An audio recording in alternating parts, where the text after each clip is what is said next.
Welcome to the Emotional Balance Sheet Podcast, your guide to help you manage life, money, and multiples.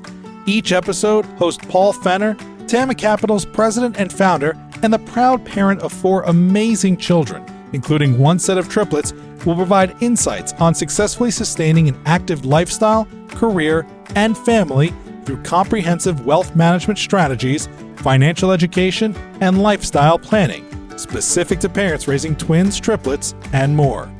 Learn more, subscribe to the show, or connect with Paul at tamacapital.com. This podcast is for informational purposes only and should not be relied upon for investment decisions. Clients of TAMA may retain positions in the securities discussed in this podcast. What do you do when you reach the crossroads at life or in life?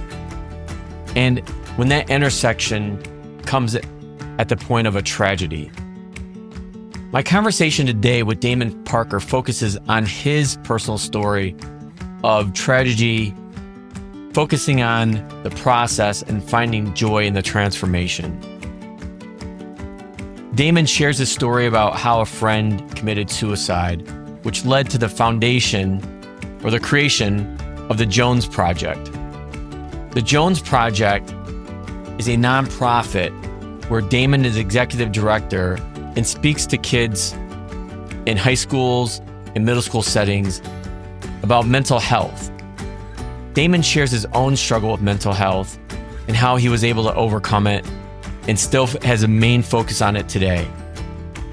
But I think the point of this conversation is that mental health is important, and it begins with awareness.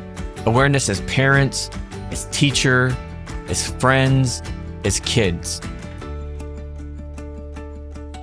I think the overarching theme of this conversation, besides awareness, is being there for your family, for your kids, for your friends, for each other. And when you see something that's not right, then speak up, as difficult as that may be. Please enjoy my conversation with Damon Parker. Well, Damon Parker, welcome to the Emotional Balance Sheet Podcast. Thanks for having me, Paul. Appreciate it. Why don't you walk us through, Damon, who you are and what you do now, and then we're going to really get into these big life transitions that you've been through, and then talk about our main topic of our conversation, which is going to be around kids and mental health. I am a professional speaker and a coach and the executive director of the Jones Project, which is a 501c3 nonprofit that's focused on teen mental health and suicide prevention. And my wife, Lindsay, and I, and our 2 beautiful kids who are twins, we live in Topeka, Kansas. So I'm glad you throw that out, because I know that there's a lot of families that listen that have multiples, whether they're, twins like you have or triplets like I have, which you mentioned, and I've read this in your bio and I've listened to a few of your speeches. You were a kindergarten teacher. Correct. How did you get into education, and specifically kindergarten? And then how did you end up transitioning into this nonprofit, the Jones Project, that you created? I come from a long line of teachers, so it's kind of in our DNA. And when I was going to Kansas State University, it came time to do our student teaching, and I wanted to be in 6th grade. I got my degree in elementary education, and all the 6th grade slots were full, and I got stuck in kindergarten. And it was not something that I wanted to do. I was not prepared for 5-year-olds. And then I went and did that for a semester and just absolutely fell in love with it. Anybody out there that's thinking about going into education, or even if you're in education, everybody needs to spend at least a year in a kindergarten classroom, because there's no better way to find out about yourself as a teacher. Plus there's snacks there and you get to go to recess. So that's cool. I really enjoyed what I was doing there, but when it comes to jobs, I've kind of always had the 7-year itch, and I think part of that is being someone that's always kind of looking ahead to see, all right, what's next? How can we grow as an individual? How can we add more value to the lives of other people? Around year 8, year 9, I didn't have any kind of clear vision on what that next step was going to be. And then in a weird confluence of events, my brother-in-law was doing a renovation at Washburn Rural High School, which is in Topeka, Kansas.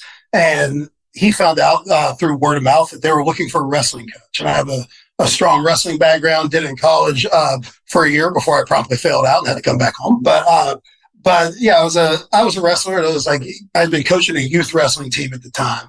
And it was like, you know what, let's throw our hat in the ring and see if this thing might pan out, or at least go have the discussion. And went and interviewed, and the interview went pretty well. And they called back and they offered me the position. They said, you know, are you certified to teach high school? And I said, no, I'm not. And they said, how soon can you be?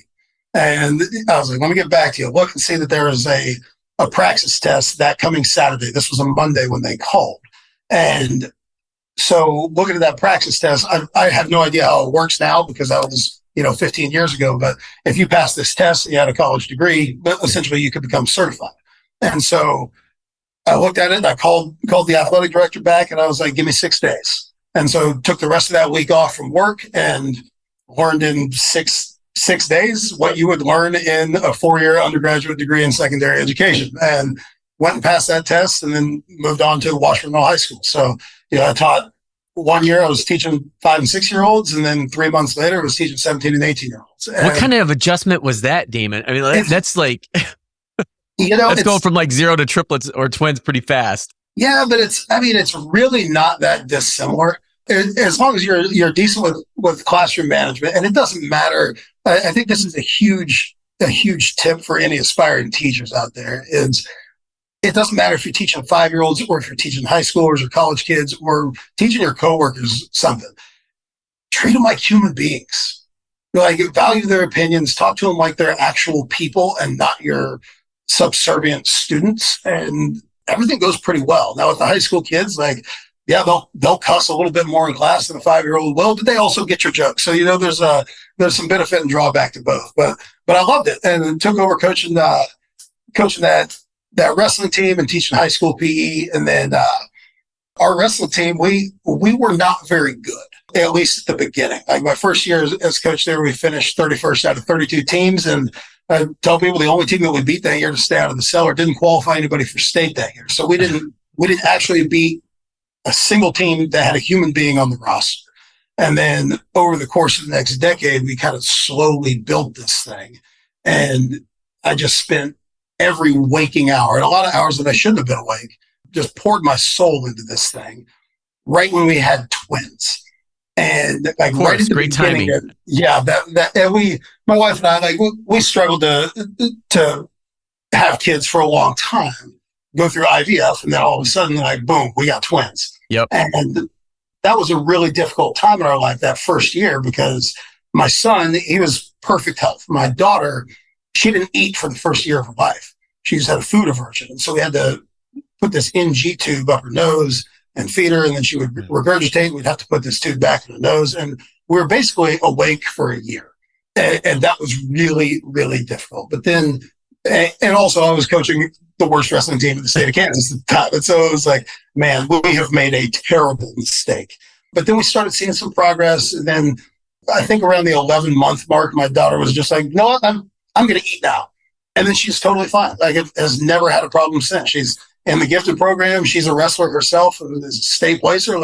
Everything's going great. So we have no idea what caused it, but thankfully it is in the past. And so we built up this wrestling team, continued to teach.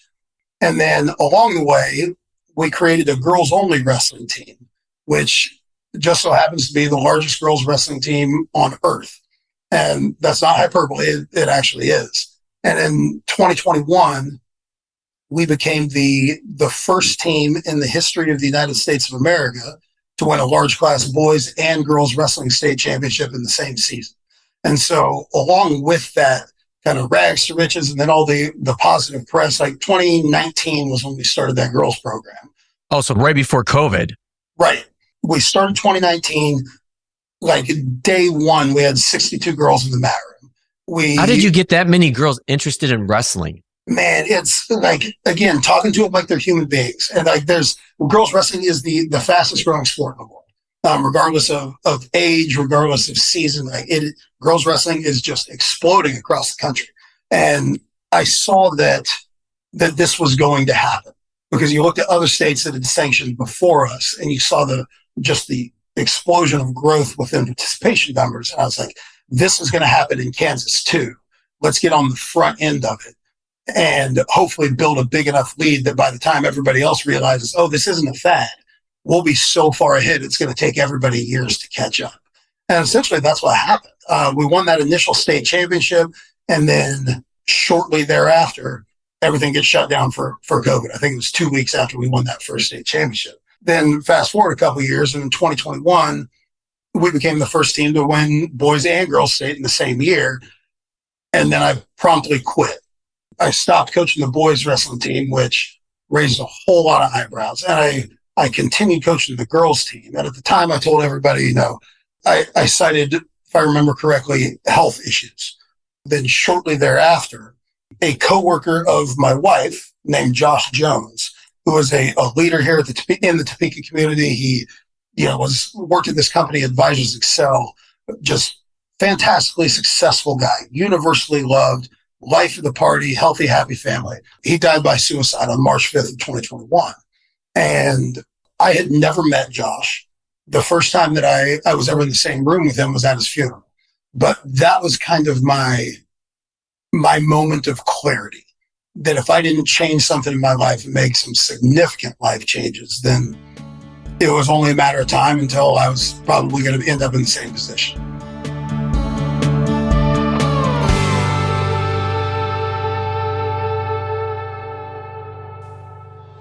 What does comprehensive financial planning even mean?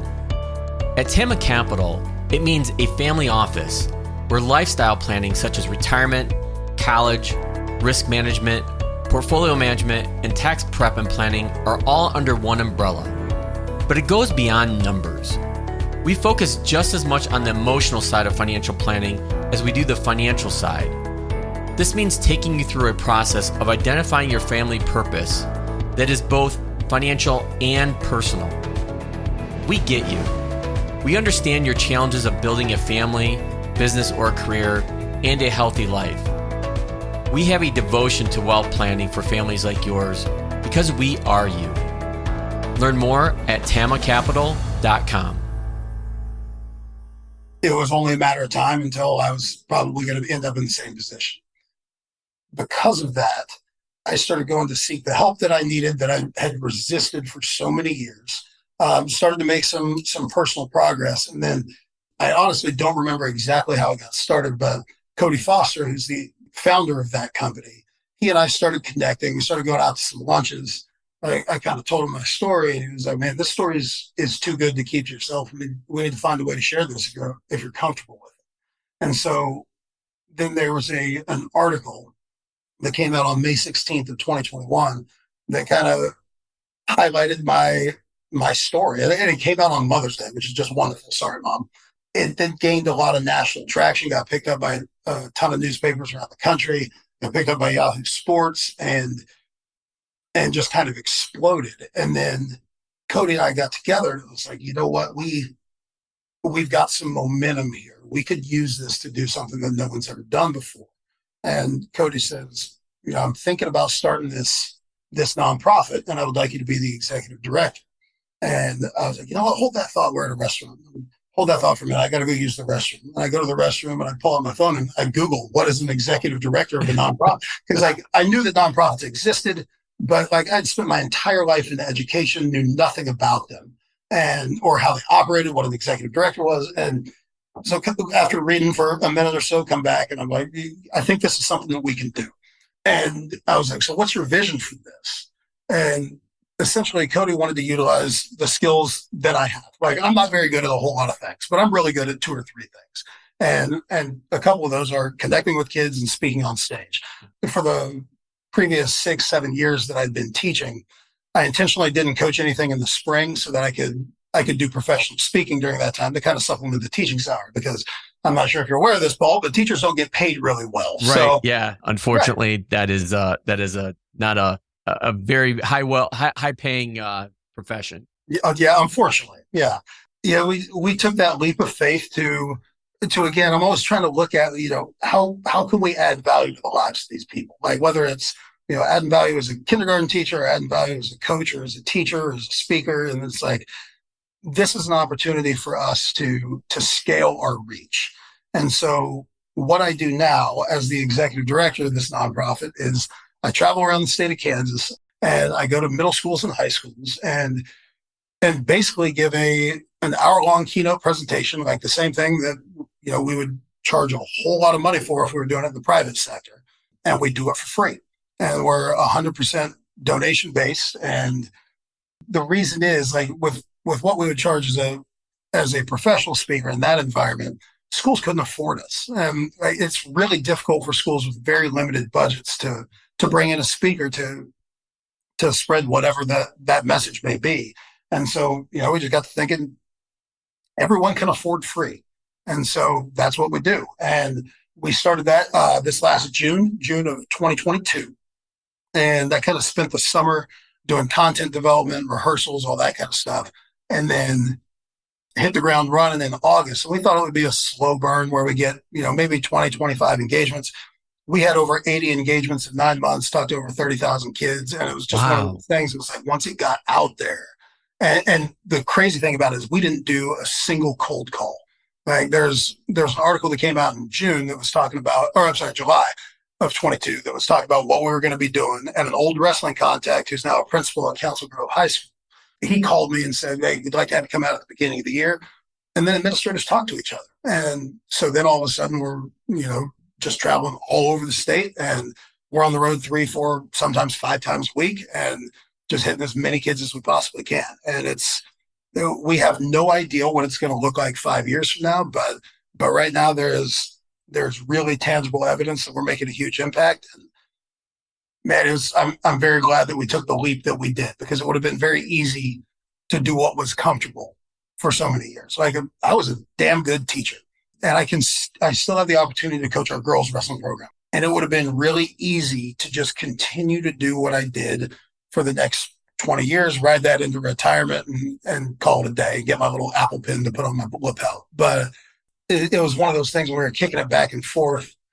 I was just going to ask you that. Like, what was the conversation like with your wife when Cody first approached you with this, and then the wheels started turning? Like, what was that conversation with your wife like? There were a lot of conversations. I don't remember how many and over how long, but again, it's really tough to leave something that you're really good at and you make a comfortable living. So usually when people leave education, it's because they've reached retirement age or because they're fed up with the system or parents or what have you.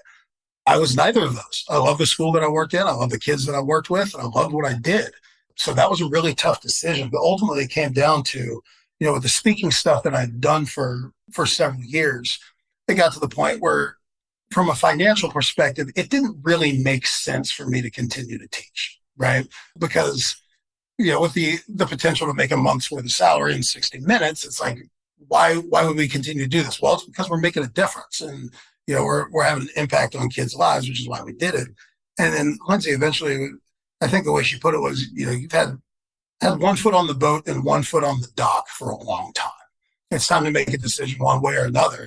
And she's just, I'm so lucky that she's my life partner, because she just gives me tremendous advice and supports me in whichever direction I choose to go. She's like, I don't care if you stay on the dock or if you get on the boat, but we need to make a decision one way or the other. And so, there are very few opportunities that you have in life to really create something new. And, I liken it to, if you remember that movie, The Matrix, there's a part where Trinity says to Neo, nobody's ever done anything like this before. And Neo says back to her, that's exactly why it's going to work. And, in my experience and research, like, we haven't found anybody that's doing stuff exactly the way that we're doing it right now. And I think that's why it's been such a big success so far. So my career mentor, Camille Jane, is the one that created the name Tama. So Tama represents the first, if you take the first initial of Teresa and my 4 kids, that's how you get Tama. So there's Teresa, Aiden, Madison, Mackenzie, and Andrew. And so I don't think it's a coincidence that Camille put the T first, because she's really the heart and soul of this thing. So when you had mentioned identifying or figuring out that something wasn't quite right with you and your mental health, did you see signs, Damon? Like, walk us through what that was like, if you don't mind. Yeah, absolutely. When I knew for a long time that something wasn't right. And the way I explain it to kids when I go out into schools is back in 1993, when I first started really noticing this, nobody talked, especially the kids, or I guess nobody talked to kids about it, or at least I wasn't paying attention if they did. So nobody said the word depression. It wasn't a thing people talked about. It felt like everything was going great. And then all of a sudden I would just kind of get blindsided by this wave of negative emotion. And sometimes that wave would last for an afternoon and sometimes it would last for a month. But then as I got older and started like keeping my ears open and my eyes open, I was like, oh, okay, well, that's what's going on here. But the problem was you spend so many years, crafting this public facing image of this person that is just unflappable, that doesn't have any character flaws or is someone that handles every situation correctly, that you don't want to be authentic and you don't want to talk to people about what's really going on in your life. And so, I kept it a secret from everyone, and that everyone includes Lindsay. Like until Josh's funeral, like I had never really mentioned it to her before. On the days when I wasn't wanting to get out of bed and all that kind of stuff, like, oh, I'm sick today, that kind of stuff. And, there were some substance abuse issues that definitely played in there as well. And I just kind of buried myself in my work. And it's a double-edged sword, man. And part of the reason I've been successful in a lot of the stuff that I've done is because I'm willing to do some things that other people aren't willing to do. But at the same time, I just completely ignored that balance that I should have there and burned the candle at both ends for way too long. And, when we went to Josh's funeral and then afterwards I came clean again, like my wife saved my life, man. Like we had this long conversation. It was pouring rain on the day of that funeral. And like we had that conversation in the car before we left the church parking lot. And it was one of the more difficult conversations I've ever had in my life. And she objectively listened. And then rather than, why were you hiding this from me for so long? Like, why didn't you tell me about this? It was like, okay, let's come up with a plan. And that's it. And she's a coach too. She's my head assistant coach for the girls wrestling team. And so that's what we did. We came up with a plan, and it showed itself in different ways throughout the years. But I would say the main thing were being withdrawn from my family, being withdrawn from social settings, and again, the substance abuse stuff that played a large role. And did you and Lindsay already have the twins at this point? We did, yes. So this was in 2021. So our twins would have been 10 years old at that point. Okay. 9 years old. Yeah. I talk to people about it sometimes and they say, how in the world could you have kept this a secret from your wife? Like the person that you love more than anybody, that sees you every single day that you live with, she would have noticed. She would have been able to tell that something was going on. And that's just not the case, man, because like people that are in my situation, and again, I'm an expert, but only in my own experiences. So maybe this isn't the truth for everybody else, but people in my situation, I think, become very good at reading social cues.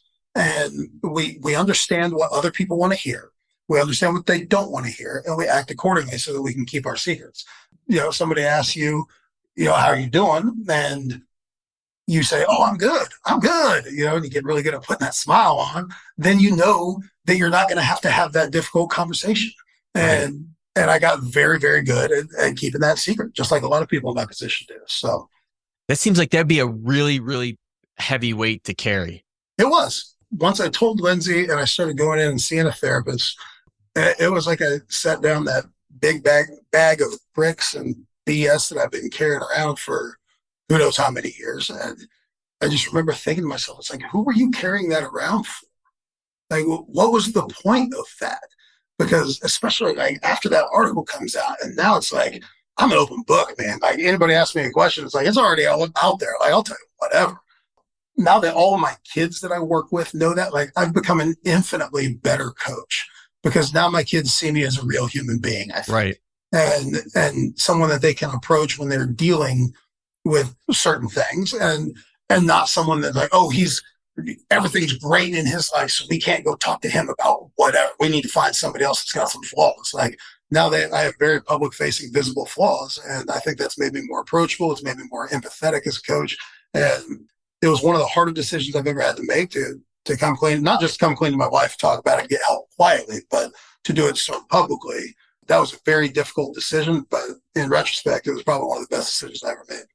Yeah, I think that's the challenge. Them, right word, Damon. Like usually most people are doing that in private, with their spouse, their partner, their family. You're out in the open publicly getting that out.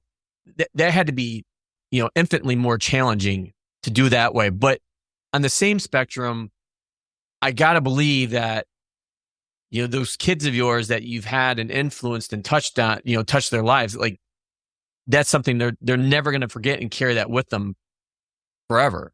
That's the hope. Yeah. And there's another guy that advised Excel outside of coding, a guy named Bill Kentling, that was just enormously helpful in this process. Like, he's been around for a long time. He's seen it all. And he was like, if you're going to do this, if they're going to write this article, you need to understand that, like, when you go to the grocery store, people are going to look at you different. And, that's once that horse is out of the barn, there's no putting it back in there. Right. So you need to know that and be aware of it before going in. And, we thought that it was the old make a list of pros and cons. And it's, the pros definitely outweighed the cons. We just got to thinking, man, it's like, if this article or whatever comes of it, if that keeps one kid around that was not going to stay around otherwise, like, that's way more valuable than my ego. And so we should probably do this thing. And yeah, like I said, I'm very grateful that we did. So going back to your teaching experience, especially at the high school level, like as a teacher, are you seeing signs in kids that you were teaching that, wait a minute, this doesn't seem right. There's a flag here, whether it's yellow or red, doesn't matter, that you're picking up on that says, okay, something's just not right. And then, what are those? And then how do they get communicated like to a parent? Yeah, that's a tricky one, man. And what I always tell folks is, I'm not a mental health professional. I'm an old PE teacher that happens to be pretty good with a microphone. That's it, But at the same time, I have that lived experience. And so the best way to explain it to someone from my perspective anyway, is I'll ask them, what kind of car do you drive? Like, what's the year, the make, the model? And well, I drive a 2018 Ford Fusion. It's like, okay, I bet before you bought that 2018 Ford Fusion, you probably never noticed a single one of those on the road. It's a pretty nondescript car. Okay, yeah. And it's like, okay, I bet after you bought that 2018 Ford Fusion, you started seeing 2018 Ford Fusions everywhere, right? Because we've become more attuned to it. And I think mental health disorders are kind of the same way. If you've struggled with it, then it becomes very easy to see it in other people. So I've had a good eye for it, I guess is how I would say that, which is part of the reason, like, when it came time to, like, I need to scale back, because like when we were coaching boys and girls wrestling, it was boys practice from 3:15 to 5:15. And then we had so many girls, we couldn't practice them at the same time. So then girls would practice from 5:30 to 7:30. And then I would do all the administrative coaching type stuff. And then, get home by 9:00. The kids are already asleep in bed. And it's like, man, I'm missing every year 4 months of my kid's childhood. And that was after you taught for a full day. Right. And it was like, so it was 16-hour days for 4 months. And it was like, I have to scale back from something. And it was really, really tough to leave those boys. With some of them I had worked with since they were 5 years old. Now they're going to be seniors in high school, and then I had to leave. But at the same time, I was looking at the boys and looking at the girls, and it was like, with the boys team, we certainly had some mental health disorders in there. With the girls team, it was much more prevalent. And so it was like, the girls squad still needs us more than the boys squad does. And plus it was something that I could do together with my wife. Like, how many people get to work their dream job and sit right next to the love of their life while they do it? Like, it's pretty cool. But, so that's why we stuck with the girls. But to parents out there, I would say, like, start looking for changes in behavior. If your kid's usually pretty well kept, and then all of a sudden they stop bathing, they wear the same clothes multiple days in a row. If you see them withdrawing from activities that they usually enjoy doing, all of a sudden they're quitting sports that they've done for 10 years that last year they loved, and now all of a sudden they don't. They're withdrawing from their friends and not spending time with them. Right? Those are some of the warning signs. And a great resource that I always tell parents to check out is, there's a free app called A Friend Asks. And when you go on there, the app was designed for kids, for like high schoolers. So if you got a friend you're worried about, you can basically click on this button that says how to help a friend, and it gives you a flow chart essentially of warning signs, things that you should do based on, what behaviors they're exhibiting. But it works great for parents as well. So I would recommend everybody out there listening, press pause. If you got a person in your life, which we all do, like kid, adult, whatever, press pause, go download A Friend Asks. They're not paying me to say this or anything. Like I said, it's a free app, but it's a great resource. And when I talk to kids about this, when I'm out in schools, I tell them to download this app. And if it's like, oh, but coach, I don't have a friend that I'm worried about. It's like, oh, that's great. 3 years from now, you might. 5 years from now, you might, and you'll want to know how to navigate that situation. So, you put this thing on your phone, and you just play with the app for a day. Then it gives you an idea of things that you should be looking out for and people that are close to you. And then it'll give you ideas. Like if you do have that person, ideas on what you should do to help remedy that situation. So we'll definitely put a link in the show notes to that app. How do you define mental health, Damon? It's one of those things that it's so difficult to diagnose because it's like you break your arm, you go into the ER, they give you an X-ray, and they're like, "Yep, it's broken. Like this is how we treat a broken arm, and you'll be better in 8 weeks." Mental health disorders don't really work that way. It's nothing that shows up on a CAT scan or on an X-ray, and there's not a magic pill that will fix it. It really does, like you said, vary by the person, and I think for me, being mentally healthy is being able to navigate your world in a way that's positive more often than not. That's it. And again, that's just my own lived experience. But because we're all going to have down days, and if you have a down day or two, that doesn't mean that I have depression. That's not it. But like if it's a consistent, never-ending thing, to where you just seem like you're in this hole, and every time you try to climb out, the clump of grass that you grabbed on slips, and you fall back down again. Like you make a little bit of progress, then you back down. Like I think that's it, man. And again, there are so many different ways that it shows itself, whether it's depression, anxiety, panic disorder, schizophrenia. There's so many different things that it's really difficult to give one clear definition on what that is. I'm sure you can look it up in the dictionary, but that's not going to encompass everything. One of the things that you had mentioned earlier on in our conversation was when you guys launched the Jones Project, I think you mentioned like you'd be happy if there was like 20, 25 schools that ended up, signing on, and then there was like 80 plus. Why is there such an increased amount of kids dealing with mental health issues today? Do you have any thoughts around that? I do. And everybody has their own theories. A long time ago, I was listening to Grant Baldwin's podcast. He runs something called the Speaker Lab. It was when I was at the beginning of my professional speaking career. And he said I can't remember if it was him or one of his guests, but he said, don't ever spend a dime on marketing and all that kind of stuff. Instead, spend all of your time and your energy on your product. Like become a really great speaker. And when you go out there and kill it on stage, there will always be 2 people in the audience that are your leads for your next speaking gig.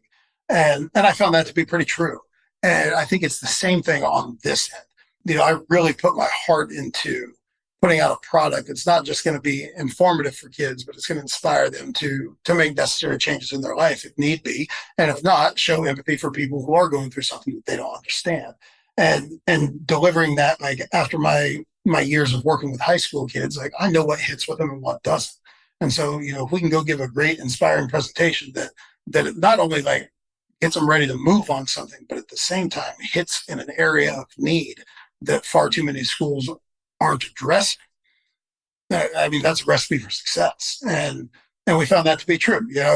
One speech kind of led to 3 more, which led to 3 more. And then we, before Christmas break, we were booked out for the remainder of the year, and then we'll book them well into next year. So that's kind of how this thing took off. And I'm sorry, could you ask me the second part of that question again? Yeah. What are your thoughts or theory on, especially coming from a teaching perspective, why the proliferation, that's the word I wanted to use, in kids and mental health? I think there are several things. And again, in my experience, these are probably the 2 that are the most prevalent with the people that I've worked with. And the first one's sitting right next to me here. Okay? It's cell phones. And I think a big part of the reason there is these things can be used for good or evil. But if you put a cell phone in a kid's hand without very clear parameters and accountability, it is going to be used for evil far more often than not.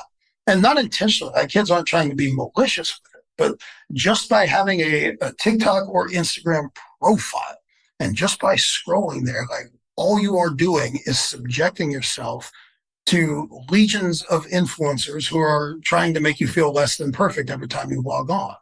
And kids see enough of that and have this comparison to these unattainable things. And it's something that kids just can't avoid.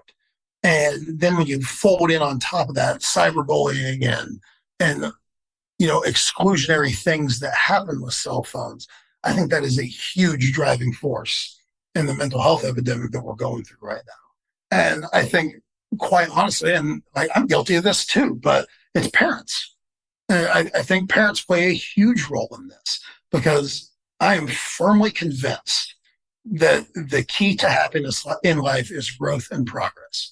When you make progress towards a goal, that's when you're happy. It's not when you attain the goal, because more often than not, you attain the goal and immediately you regress if you haven't set up something new to go for. That's why people gain back the weight. That's why when the marathon is done, you fall out of shape again and you're back on the couch. It's because we're no longer making progress towards goals. And as parents, when we remove every obstacle possible for kids, then they do not have that opportunity for growth. They do not have that opportunity for progress, to work towards something, to figure out how to solve problems on their own. And when they don't have to solve problems on their own, and then all of a sudden they're put in this situation where they have to solve a problem, but they don't have any problem solving skills, then I think that absolutely is a contributor to our mental health crisis that we have going on. So parents out there that are listening, let your kids fail, man. Put them in a position to where they're going to get an F on a test because they didn't do something. Put them in a position where they don't get to eat lunch because they left their lunch at home. Don't drive it up there and drop it off for them. Make them go to practice without their football cleats because they left them at home. Don't make a special trip up there. Have them develop that kind of accountability early on, so that later on in life, when things get really tough, they've got the skills that they need to manage those situations. So yeah, I think the two biggest contributing factors that I see on a daily basis are those hunks of plastic and metal that we carry around in our pocket, and the fact that kids aren't put in a position where they have to learn how to solve problems at a young age. Yeah, I can definitely relate on the cell phone. It's I'd say a love-hate relationship, but I mostly err on I really hate those damn things. Right. Like, it's one thing to be able to know where your kid is at, which obviously is important these days.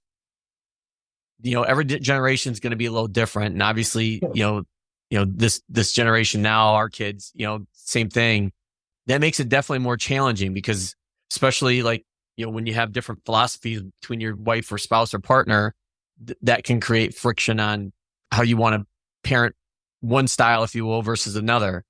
I think the thing that you also mentioned too, and I deal with this a lot with families that I work with, and probably almost every advisor in the country does as well, is from a social media standpoint, the constant, pardon the pun, or phrase, but keeping up with the Joneses. Everybody wants to be able to know how they're doing versus somebody else, versus simply running your own race. And that's something I really instill in the people that I work with, my families at TAMA, people that I talk to, is it's hard to do because you have these outside influences.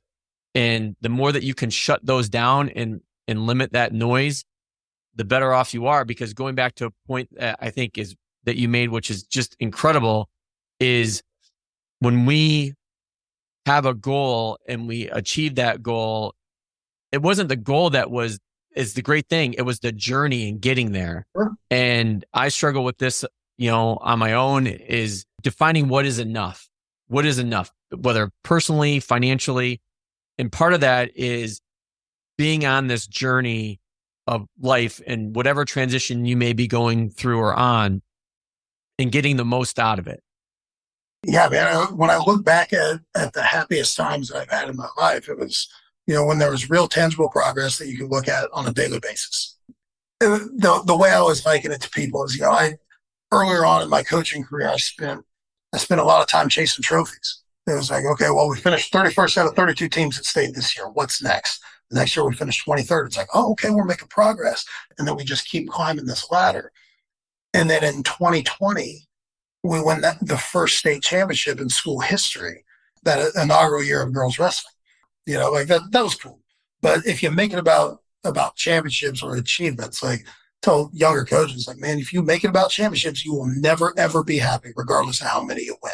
Instead, you focus on relationships and you focus on the journey. And if you do that, then you're going to create those kind of memories that you'll remember on your deathbed. And that's how you make a real difference in other people's lives, which in turn is what gives you happiness. So I totally agree, man. It's not about the destination. It's about the journey and the things you learn along the way. Well, Damon, I could probably keep you here for a whole nother hour, but let me get to the closing question that I ask all my guests, which is, what is the best thing about being a parent? Oh my gosh. Again, it's that journey, man. Like watching your kids transform from these little balls of goo that refuse to eat for a year into like just little mini versions of not necessarily myself, but like seeing pieces of myself and pieces of my wife show up in both kids. You know, because they're identical, they're not identical twins, a fraternal twin, boy and a girl. They were born 2 minutes apart and could not be more different. And we absolutely love that about it. And like my son, like he's always been just math genius. I couldn't help him with math homework after about fourth grade. And we just, like, he was never a sports kid, and it was just totally fine. Like, just because I'm a sports guy doesn't mean that he has to be. But then all of a sudden one day he's like, hey, Dad, I want to play soccer. Goes out and he becomes like probably the best soccer player on his team. And like just becomes really motivated. I'm watching him turn from this boy into a man that has different interests, different things that he wants to go after in his life. And he's figured himself out. My daughter's the same way, man. Like watching her go to a voice lesson or watching her just kill it at a piano lesson or a piano recital, and then watching her throw somebody in a headlock during a wrestling match. Like just these things that you are just so overjoyed for their success, and to see all their hard work pay off. It's a trip, man. And I don't know what I'm going to do when the house is empty, because it has been such a fun adventure for the last 11 years, and we got 7 left, so we're going to enjoy the hell out. Well, from what I've been told by families I've worked with for a number of years, it's another very underestimated, underrated transition. So, but like you said, you've got 7 years to enjoy the journey and prepare for it. So, Damon, I can't thank you enough for being on the Emotional Balance Sheet podcast. The jonesproject.org, right? That's the site. Right. So we'll make sure that we have a link to that. We'll also link to that A Friend Ask app as well. But it's been an absolute pleasure, and I look forward to talking to you, here in the near future again, to see how you guys keep progressing and moving on your guys' journey. Right on, man. Thanks for having me on. I'll come back anytime. This is awesome.